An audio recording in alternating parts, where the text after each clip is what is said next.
Camille Pajarillaga from BSCE 1E of Nueva University of Science and Technology, and this is Physics for Engineers 1. So in this video, we're going to talk about the last topic in kinematics, which is projectile motion with general launch angle. So we know already that projectile motion is the motion of an object that is released from a released point that follows a path that is influenced by gravity. So in the last video, we talked about zero launch angle, and now we are going to talk about the general launch angle.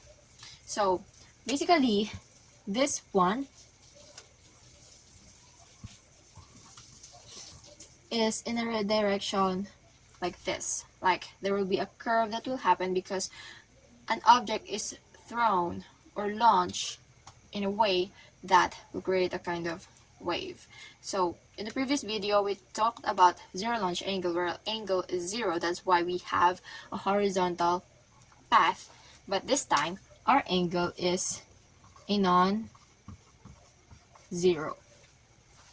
So now let's move forward to our sample problem. A projectile is launched from the origin with an initial speed of 20 meters at an angle of 35 degrees above the horizontal. Find the x and y positions of the projectile at the times of t is equivalent to 0.500 seconds, 1 second, and 1.50 seconds. So this projectile is launched from the origin with an initial speed of 20 meters per second and an angle of 35 degrees. Let's say this is our launch. And we need to find the x and y positions of the projectile at these times, meaning we have to find the location of the object that was launched after these times. In order to find that, we have to use x is equivalent to v sub ox times t. And in finding for our v sub ox, it will be equivalent to v sub o cosine theta, similar to our vector formula in the previous lessons. So why is it like this? Because in projectile motion with general launch angle, we can apply the trigonometric identities because we can now have a right triangle. And since this is our initial velocity, so that's why we have here v sub o y, and here is the v sub o x. That is similar to the concept in our vector components. That's why this is what we will be using instead of this one. So we have x is equivalent to 20 meters per second cosine 35 degrees times the time is, first let's talk about time at 0.500 seconds. So it will be 0.500 seconds, and we have a result of 8.19 meters. So that is our x position. For the y position, y is equivalent to v sub o sine theta times time minus 1/2 gravity time squared. So here, this is equivalent to our v sub o y. And in substituting and calculating, we will have 20 meters per second sine 35 degrees, and our time is 0.5 seconds, minus 1/2 9.81 meters per second squared times 0.5 second quantity squared. Our y component will be 4.51 meters.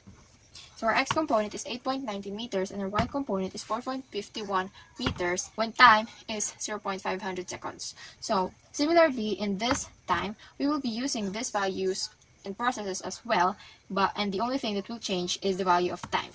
Hence, our results will be at time is equivalent to 1 second, we have x at 16.4 meters and y at 6.57 meters. And then, at times equivalent to 1.50 seconds, we have x as 24.6 meters and y as 6.17 meters. There. So now that we have our values, we can try to put this in our graph. So let's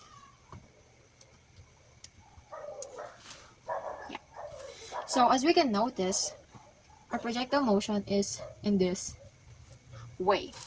We can notice that when time increases, the x also increases. So when time was doubled, the x was doubled. When time was tripled, the value of x is tripled as well. On the other hand, for the y, it was changing. It started from a low one and then to a high one and then started lowering down again. And if we see this illustration, we can understand why. So here is our first position where x is 8.19 meters and y is 4.51 meters. And the time is 0.500 seconds. And then in this one, these are our values and this is the time, which is 1 second. It increased because the projectile motion is in that way and then decreased again. That's why the y decreased, but the x increased. It is going this way. That's why x keeps on increasing. And in y, it's going upward and then downward. It's changing. That's why the curve that happened. So this is our final topic in kinematics, projectile motion with general launch angle. I hope you learned a lot from this lesson and thank you so much for watching.